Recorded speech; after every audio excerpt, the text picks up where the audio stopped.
Dios lo bendiga. Por favor, pase conmigo a Lucas capítulo 6. Hoy vamos a tratar el tema que llamo el fruto natural de las obras en la gracia. En Lucas 6, en el versículo 22, dice: Bienaventurados seréis, el que habla es el Señor Jesucristo, a la multitud, cuando los hombres os aborrezcan y cuando os aparten de sí y os vituperen y desechen vuestro nombre como malo por causa del Hijo del Hombre. Gozaos en aquel día y alegraos, porque he aquí vuestro galardón, que es lo que estamos estudiando, galardón o recompensa, es grande en los cielos, porque así hacían sus padres con los profetas. Bueno, nosotros ya habíamos tratado un registro parecido en el Evangelio de Mateo. De todos modos, a manera de repaso, habíamos aprendido en aquel entonces que nuestro Señor los instruyó a que si fueran perseguidos por causa de Él, que tengan gozo y alegría, porque dada esa condición, es decir, perseguidos a causa de Jesús, nuestro galardón será grande. Claro, ustedes dirán, y yo digo también, que ser perseguido no es una situación deseable, pero en esa indeseabilidad seremos bienaventurados y podemos alegrarnos por el galardón que obtendremos al pararnos firmes en la nefasta situación.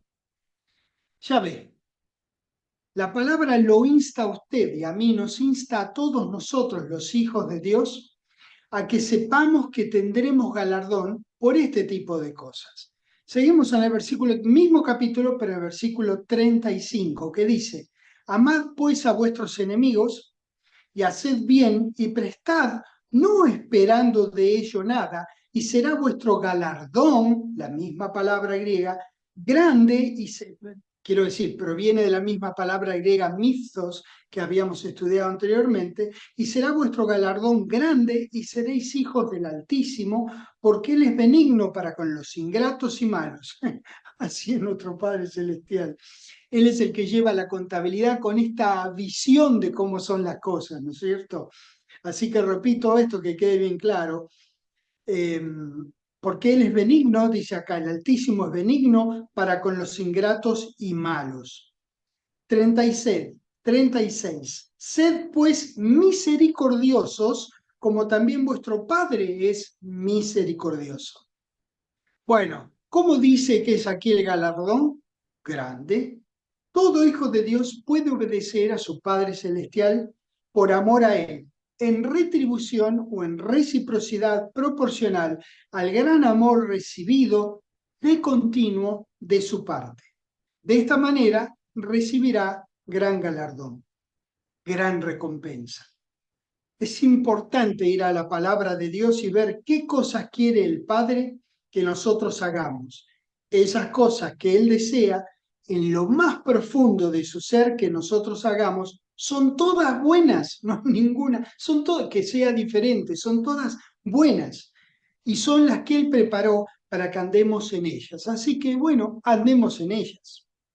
Nadie puede decir en realidad que obedecer la voluntad de Dios sea fácil, porque por mucho tiempo en nuestras vidas hemos hecho cualquier cosa menos obedecer a Dios, menos su voluntad. Hay ejemplos muy claros en las escrituras de grandes hombres que se jugaron la vida por anunciar la palabra de Dios. Nuestro Señor fue lo más grandioso, el epítome, el pináculo, lo más grande, lo más elevado, en darse por completo, con total desmerecimiento de su deseo personal.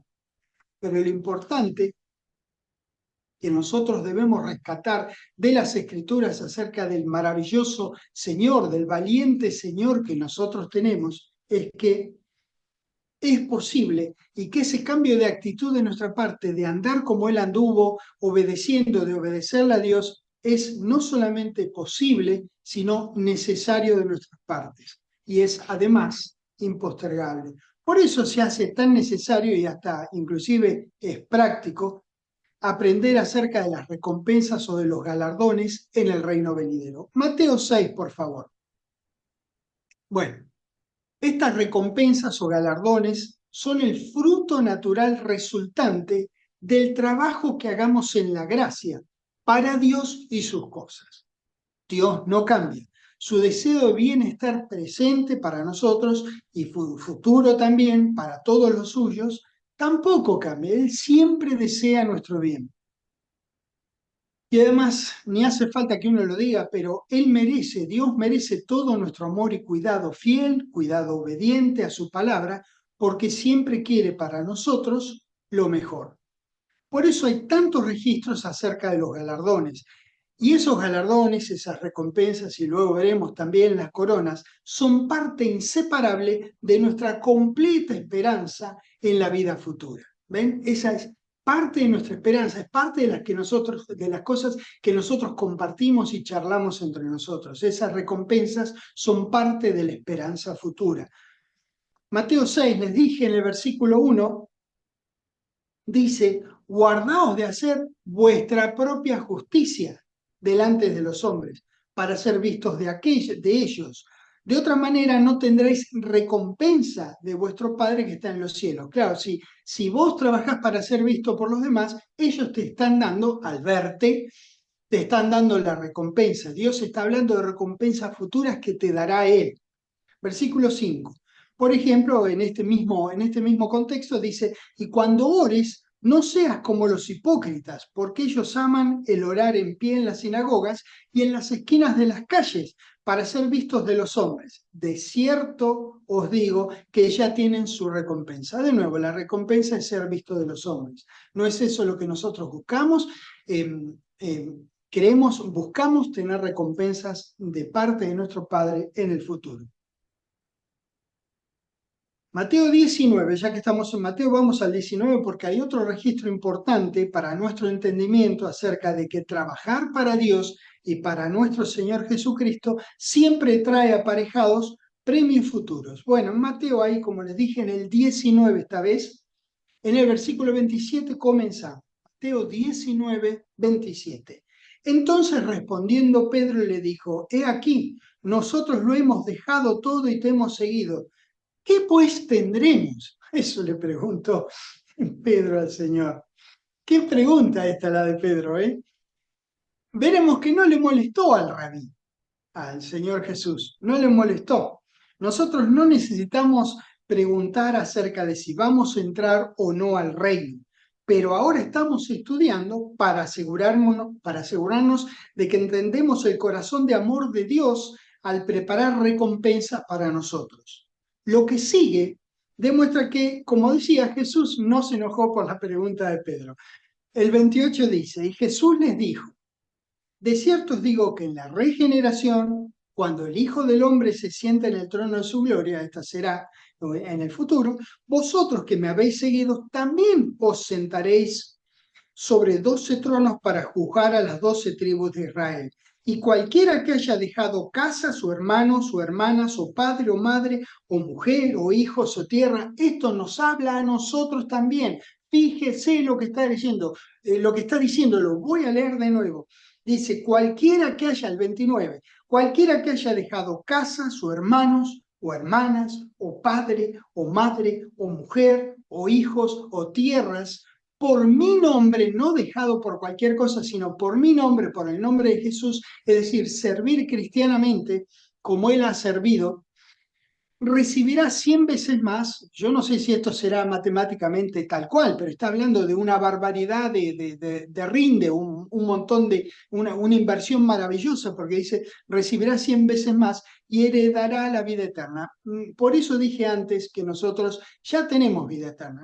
Esto nos atañe a nosotros en cuanto a recibir más como recompensa, pero no, la vida eterna ya la tiene cualquier hijo. 30, pero muchos primeros serán postreros y postreros primeros. Bueno, por eso este es un versículo, es un registro más bien, anterior al día de Pentecostés. Entonces la interpretación tiene que ser hecha a la luz de aquel entonces, que ellos no tenían la salvación garantizada una vez que Dios los hacía a sus hijos, como la tenemos nosotros. Jeremías capítulo 17, vamos un ratito al Antiguo Testamento, que siempre es tan interesante chequear porque la palabra lógicamente tiene su propio fluir desde Génesis 1:1 hasta Apocalipsis 22:21. Nosotros ahora veremos que efectivamente habrá un pago. Y la palabra de Dios es muy clara acerca de este tema. Y nosotros debemos estar muy agradecidos de que Dios, siendo amoroso y justo, haya hablado de estas cosas para que nosotros podamos hacer elecciones inteligentes al día de hoy en base a una información confiable. Lógicamente es la información de la palabra de Dios. Entonces, así podemos dirigir nuestras vidas de tal manera que le den gloria a Dios, que nuestra vida sea para la alabanza de la gloria de Dios y nos bendiga a nosotros, lógicamente, ahora y en el futuro, y a quienes nos rodean también, porque somos una familia y cada cosa buena que nos pasa a uno nos pasa a todos.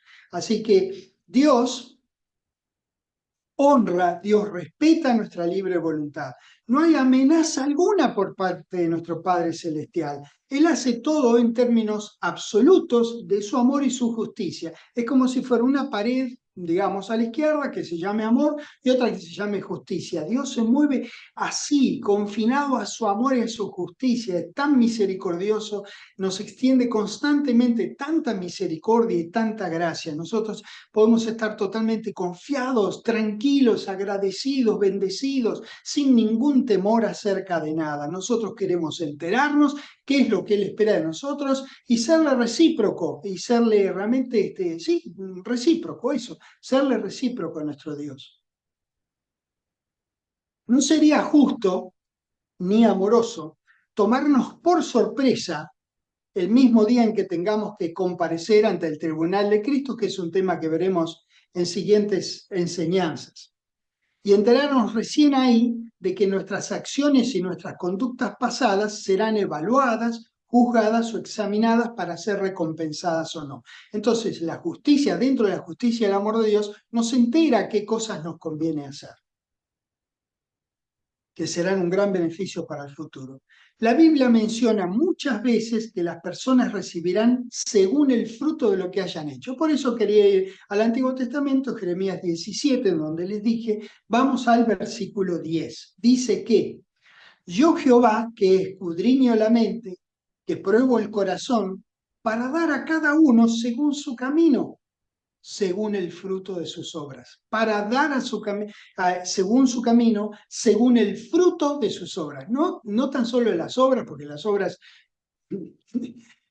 las pueden ver los demás, pero el fruto de las obras, cuando son hechas según Dios, esas obras tienen el fruto de Dios, que es el que nosotros estamos buscando.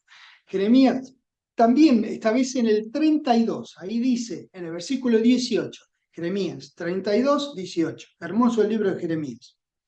Que haces misericordia a millares. Miren, está hablando de nuestro Padre, ¿eh? Él hace misericordia a millares. Parte de esos millares somos nosotros, que nos han recontra misericordiado a lo largo de toda nuestra existencia.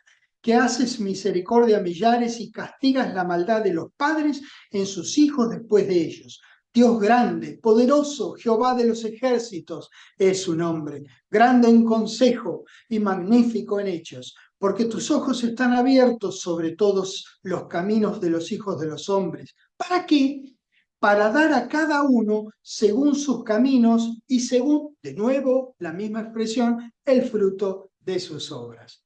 Job, el libro de Job, el sufriente, justo, Job 34.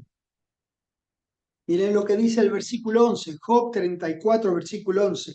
Porque él pagará al hombre según su obra y le retribuirá conforme a su camino. ¿A dónde voy? Ahora vamos a Salmo 62. ¿Pero a dónde voy con esta explicación? Voy con esta explicación a que Dios siempre fue un retribuidor, Dios siempre fue un galardonador, un recompensador. Dios siempre quiso que se enteraran los suyos que hacer su palabra les venía bien ahora y en el futuro. Dios siempre lo marcó por toda la Biblia. Nosotros necesitamos enterarnos de eso.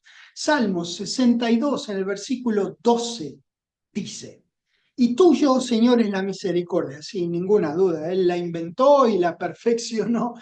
Tuya, oh Señor, es la misericordia, porque tú pagas a cada uno conforme a sus obras. Bueno, nada que añadir a estos hermosos registros de la Escritura. La certeza absoluta, la certeza real del futuro pago conforme a las obras, va unida indefectiblemente a su misericordia.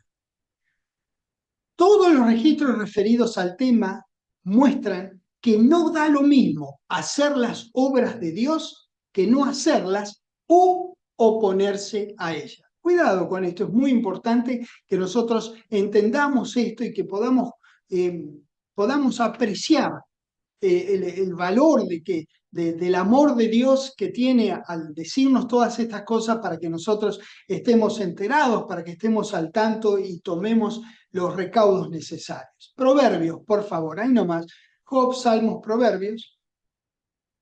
Proverbios en el capítulo 24, el versículo 12, dice, porque si dijeres, ciertamente no lo supimos, ¿acaso no lo entenderá el que pesa los corazones? Dios es el que pesa los corazones. No podremos decir en el futuro, no, mira, la verdad yo no sabía. Está escrito en la Biblia, damas y caballeros. El que mira por tu alma, él lo conocerá y dará al hombre, de nuevo lo dice aquí, según sus obras. Dará, futuro. Antiguo Testamento, Nuevo Testamento es lo mismo. Y también los evangelios en la época del Señor Jesucristo. Gálatas 6, por favor. Ahí ya vamos a estar un ratito en el Nuevo Testamento. Ahora empezamos en Gálatas 6, en el versículo 7, cuando dice, no os engañéis, Dios no puede ser burlado, pues todo lo que el hombre sembrare, eso también segará. Lo que siembra es lo que, lógicamente, yo no entiendo nada del campo, pero yo sé que si se siembra trigo, ¿qué es lo que va a cosechar? Vamos a cosechar trigo, porque sembramos trigo. Muy bien, Mateo capítulo 16. Dios sabe todo, damas y caballeros, a Él no se le escapa nada. Dios no puede ser burlado. Mateo 16, estamos en los Evangelios, la época de Jesucristo, dice en el 27, Mateo 16, 27, porque el Hijo del Hombre vendrá en la gloria de su Padre con sus ángeles. Mire lo que dice. ¿Usted cree esta parte que el Hijo del Hombre vendrá? O se refiere al Señor Jesucristo. Era tan ser humano que una de las expresiones referidas a él es hijo del hombre. Yo soy hijo de hombre, quiere decir hijo de hombre y mujer, por supuesto. Yo soy hijo de mi papá y de mi mamá. Hombre es por el ser humano, por el género humano. Entonces, yo soy hijo de hombre, todos nosotros somos hijos de hombres, de hombre, de ser humano, y bueno, lo mismo nuestro Señor Jesucristo, bueno, con la excepción de que su padre es Dios, por supuesto, pero él es hijo de María, por consiguiente también es hijo de hombre como nosotros, porque el Hijo del Hombre vendrá en la gloria de su Padre, y yo confío en esto, calculo que usted también, entonces con sus ángeles, bueno, yo creo que eso es verdad. Entonces me pregunto, ¿lo que sigue también será verdad? Dice, pagará cada uno conforme a sus obras. Si la primera parte del versículo es verdad, la segunda parte del versículo, lógicamente, también tiene que ser verdad.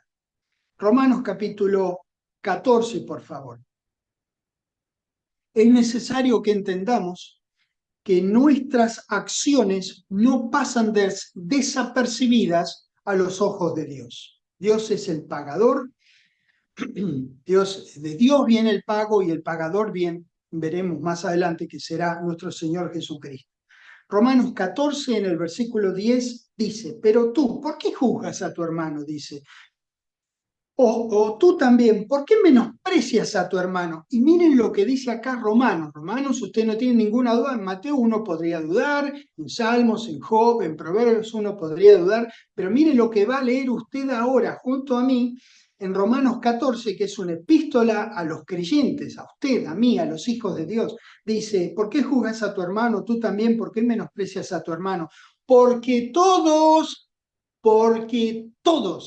compareceremos ante el tribunal de Cristo. ¿Ves? Eso es lo que dice, eso es lo que quiere decir. Porque escrito está, vivo yo, dice el Señor, que ante mí se doblará toda rodilla y toda lengua confesará a Dios, de manera que cada uno de nosotros dará cuenta de sí. ¿Ves lo que dice acá? Esto es lo que estamos leyendo.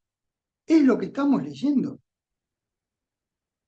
13. Así que ya no nos juzguemos más los unos a los otros, habla de nosotros y la relación entre nosotros, sino más bien decidir no poner tropiezo u ocasión de caer al hermano. Así que ojo con esto. No busquemos, hagamos todo lo que tengamos que hacer dentro de nuestra posibilidad para nunca poner tropiezo a un hermano en Cristo. Segunda de Corintios capítulo 5, por favor. Segunda de Corintios 5, versículo 9, dice: por tanto, procuramos también, o ausentes o presentes, serle agradables. Porque es necesario que todos nosotros comparezcamos ante el tribunal de Cristo. ¿Ve? Eso es lo que dice la palabra de Dios. Por eso en Mateo 16, cuando el Señor Jesucristo leímos recién, que dice que vendrá en la gloria de su Padre con sus ángeles, y entonces pagará cada uno conforme a sus obras. Habrá un tribunal en el futuro. Lo leo entonces, 2 Corintios 5, el 9 y el 10 dicen: por tanto procuramos también, o ausentes o presentes, serle agradables, porque es necesario que todos nosotros comparezcamos ante el tribunal de Cristo, para que cada uno reciba según lo que haya hecho mientras estaba en el cuerpo, sea bueno o sea malo. Primera de Pedro capítulo 1, por favor.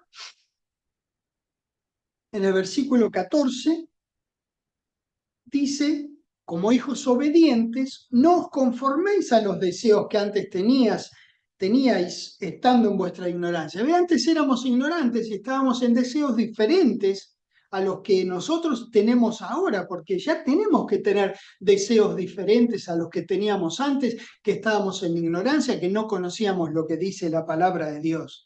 15, sino como aquel que os llamó es santo. Bueno, fíjate, está invitando a que actúes como santo. Dios nos ha santificado en Cristo Jesús. Somos santos porque Él nos hizo santos. Lo que quiere Dios es que sincronicemos nuestro ser santo que nos vino de Él con un andar de santidad, un andar como alguien de que es un santo que fue llamado. Sed también vosotros santos en toda vuestra manera de vivir, porque escrito está: sed santos porque yo soy santo. Así en el Antiguo Testamento también. Y si invocáis por Padre aquel que sin acepción de personas juzga según la obra de cada uno. Está hablando de creyentes, está hablando de nosotros. Conducíos en temor todo el tiempo de vuestra peregrinación. Recuerden, temor es en realidad, temor reverente, podríamos decir, es un respeto profundo. Temor reverente, verdaderamente respeto profundo, profundo. Apocalipsis 11. Lindo, lindo, hay registros de Apocalipsis que son muy buenos y no tienen ninguna complicación, que se leen así y nos dan una información muy valiosa. Apocalipsis 11, versículo 18 dice: y se airaron las naciones, y tu ira ha venido, y el tiempo de juzgar a los muertos y de dar el galardón a tus siervos, los profetas, a los santos y a los que temen tu nombre, a los pequeños y a los grandes, y de destruir a los que destruyen la tierra. ¿Ven? Habrá un juicio de los santos y de los no santos. Mateo capítulo 10, por favor. Volvamos al Antiguo Testamento. Mateo capítulo 10. Estos dos versículos que voy a leer son maravillosos, realmente muy buenos, como si los otros no lo fueran, pero no sé, son singularmente buenos. Mateo 10, versículo 41 dice que el que recibe a un profeta, por cuanto es profeta, recompensa, la misma palabra que recompensa que estamos estudiando, galardones, recompensa de profeta recibirá. Y el que recibe a un justo, por cuanto es justo, recompensa de justo recibirá. Habla de la gente que nos ayuda, que hace cosas que nos benefician para tener que ver con Dios y su palabra, para promover su palabra, para proclamar el Evangelio. 42. Y cualquiera que dé a uno de estos pequeñitos un vaso de agua fría solamente, por cuanto es discípulo, de cierto os digo que no perderá su recompensa. Misma palabra que estamos estudiando. ¿Ven? No importa si es justo, no importa si es profeta, no importa si simplemente es un discípulo o un pequeñito, ¿verdad? Es en todos los casos quienes asisten a que nosotros podamos proclamar el Evangelio recibirán recompensas. Dios es recompensador, Dios es galardonador. Él es puro amor al grado más sublime y absoluto y desea profundamente recompensarnos y nos avisa con tiempo acerca de cómo hacernos de esas recompensas. Si Dios fuera tal como lo enseña la religión, que enferma, mata y castiga, no quedaría ninguna posibilidad de zafar de ser castigado. Pero lo cierto es que Él quiere nuestro inmenso bien y nos dice cómo llegamos a ese bien reservado para nosotros. 2 puntos. Obedeciéndole. Lucas capítulo 12. Nuestro Señor explicó en una parábola que la conducta determinará lo que será recibido cuando Él venga. Lucas 12, versículo 41. Entonces Pedro le dijo: Señor, ¿dices esta parábola a nosotros o también a todos? 42. Y dijo el Señor: ¿Quién es el mayordomo fiel y prudente al cual su Señor pondrá sobre su casa para que a tiempo les dé su ración? Bienaventurado, dice el 43, bienaventurado aquel siervo al cual, cuando su señor venga, le halle haciendo así. En verdad os digo que le pondrá sobre todos sus bienes. Mas si aquel siervo dijera en su corazón: mi señor tarda en venir, y comenzare a golpear a los criados y a las criadas, y a comer y beber y embriagarse, vendrá el señor de aquel siervo en día que éste no espera y a la hora que no sabe, y le castigará duramente y le pondrá con los infieles.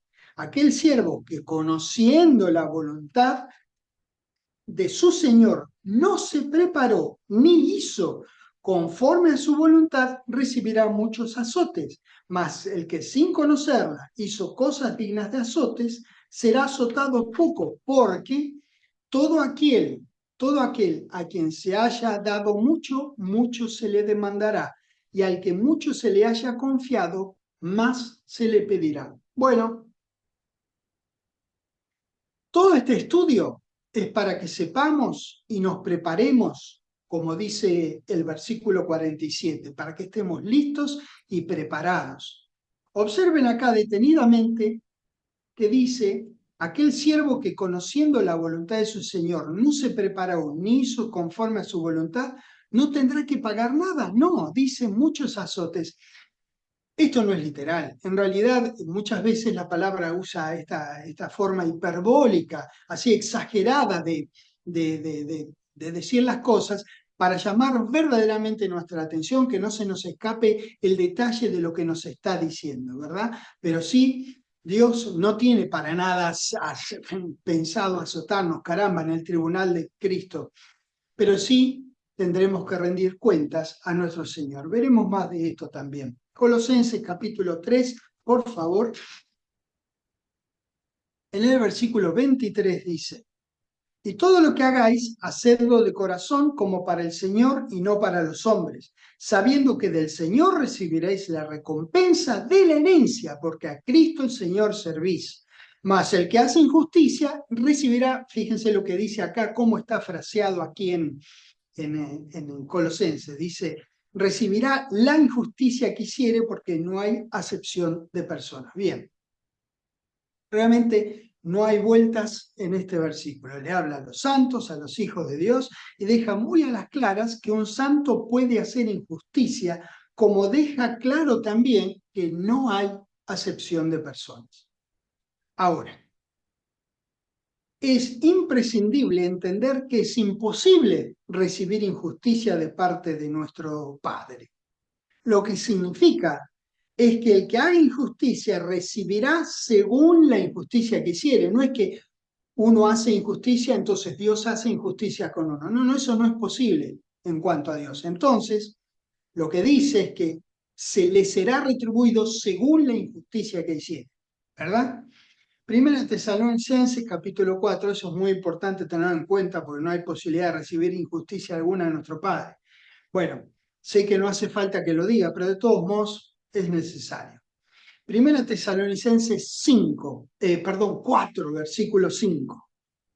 Ahí dice que no en pasión de concupiscencia como los gentiles que no conocen a Dios. Bueno, obviamente está hablando acerca de los gentiles que no conocen a Dios, y lo que va a declarar en el versículo 6 no es para los gentiles no salvos, sino para los santos de Dios, para sus hijos, para nosotros. Fíjese lo que dice el 6: que ninguno agrave ni engañe en nada a su hermano, que no agrave ni engañe, Si yo estoy agraviando o engañando a un hermano, yo tengo que cambiar mi conducta.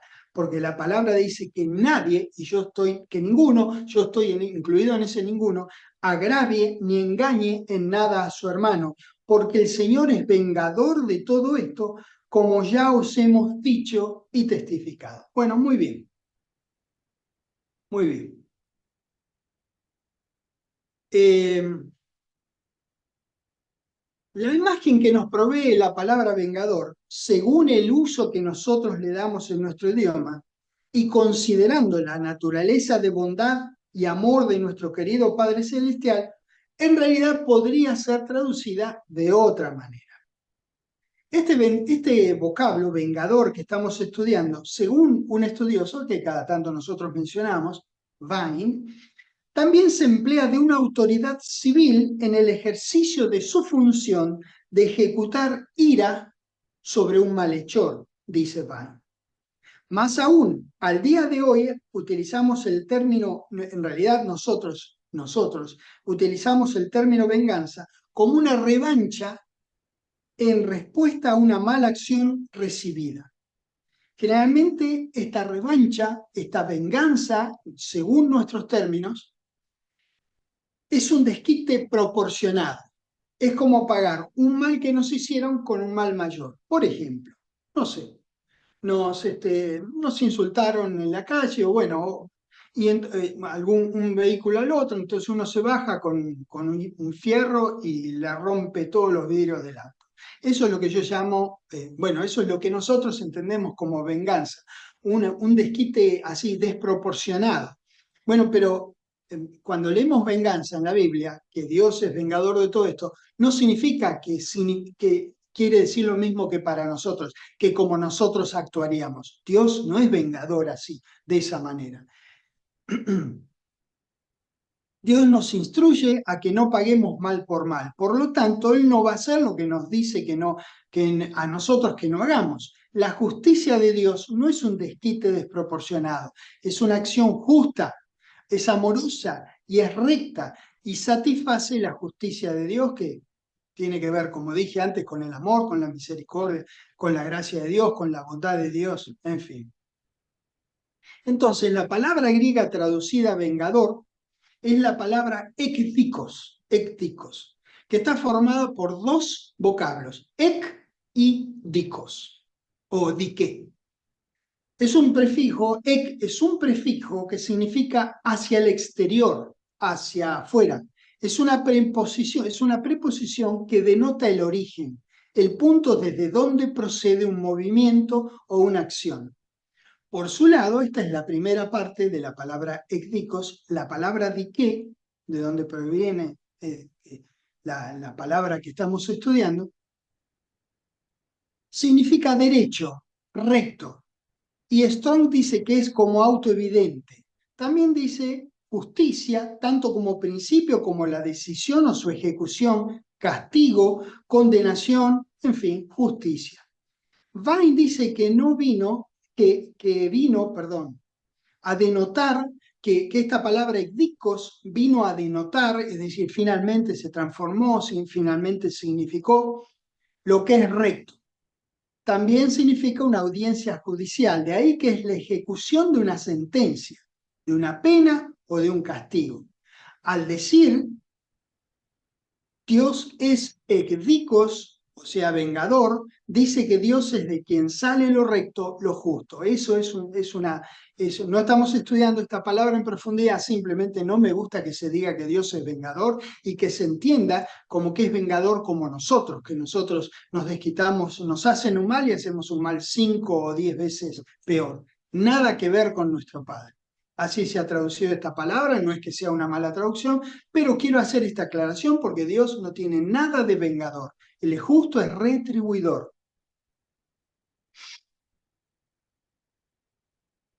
Por su parte, Bullinger define el vocablo ekdikos como llevando o manteniendo el derecho. Bueno, quizás entonces nosotros podríamos, como dije anteriormente, concluir que una mejor traducción de vengador para nuestro entendimiento, de nuevo digo que no es que Casiodoro Reina se equivocó en ponerlo, simplemente que nuestro entendimiento de la palabra vengador no corresponde a lo que es Dios en su naturaleza, pero sí sería retribuidor. Dios es un Dios retribuidor, como un juez que no dicta sentencia por revancha o por desquite, sino simplemente para satisfacer los términos de la justicia. Muy importante esto.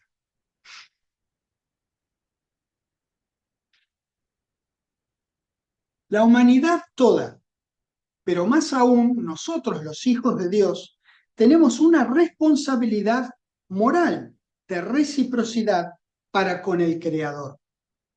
En su palabra, Dios nos hace saber los términos de satisfacción de su justicia. Esta tierra sobre la que vivimos es suya.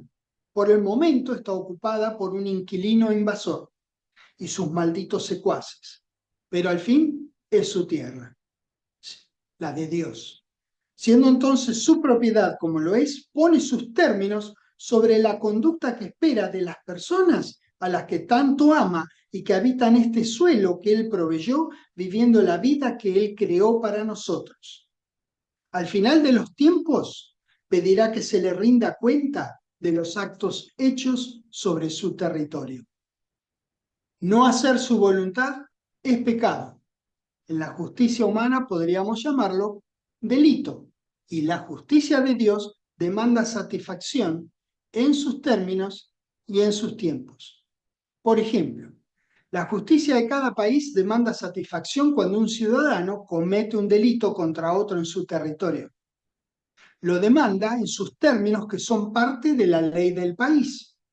Ciertamente, Dios tiene que tener cuanto menos la misma posibilidad de demandar un pago retributivo por las acciones hechas en contra de sus deseos de conducta apropiada dentro de su propiedad. Ojo, mucha atención a esto. Aquí no estamos hablando de la justicia de Dios que obtuvimos de Él a través del ofrecimiento de nuestro Señor Jesús en el madero. De esa justicia no estamos hablando. Eso no dependió de nosotros y nunca estará en juego porque no lo logramos nosotros, lo logró nuestro Señor en nuestro lugar. No es un logro nuestro. Hoy día entendemos por justa retribución cuando a un delincuente se le da una pena por un delito cometido.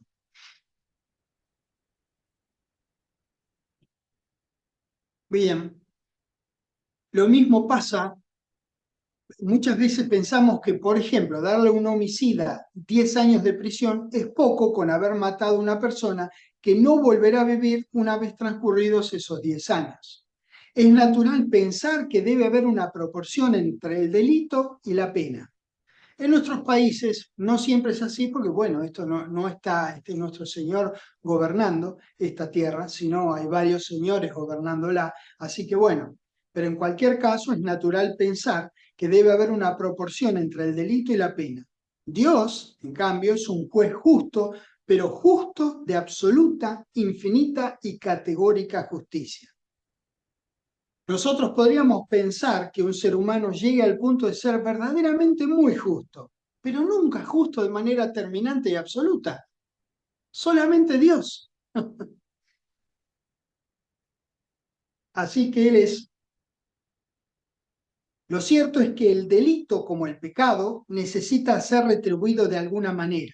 En ese caso, Dios es el juez justo y establece el pago de la misma manera que hace todo en los términos estrictos de su amor y justicia, que a los efectos prácticos en realidad son lo mismo.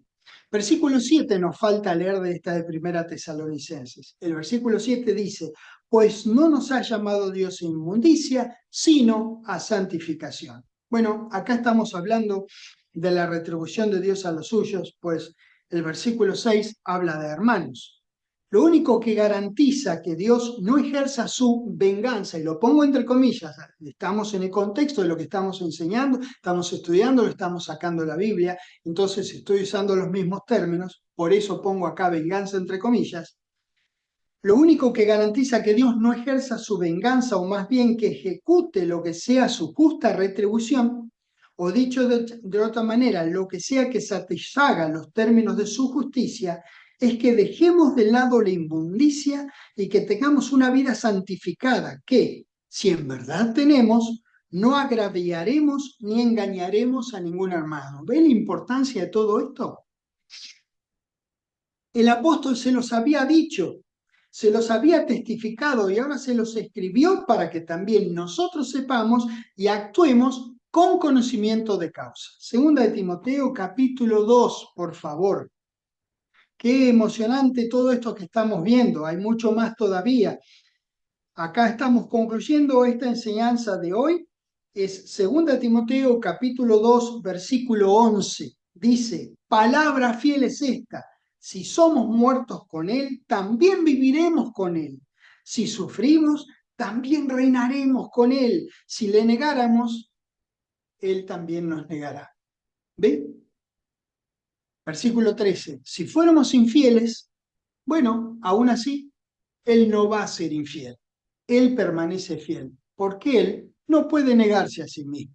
Bueno, realmente y tristemente existe la posibilidad de que el santo sea infiel al Señor Jesucristo, que también, como también existe la posibilidad de que lo niegue. La palabra claramente dice qué pasará con el que lo niegue, perdón. Él también nos negará. A lo largo de toda esta sección de la enseñanza, debemos tener en claro que el tribunal de Cristo al que deberemos comparecer no es para negarnos la entrada al reino, ni para echarnos en el lago de fuego, sino para recibir según lo que hayamos hecho, sea bueno o sea malo.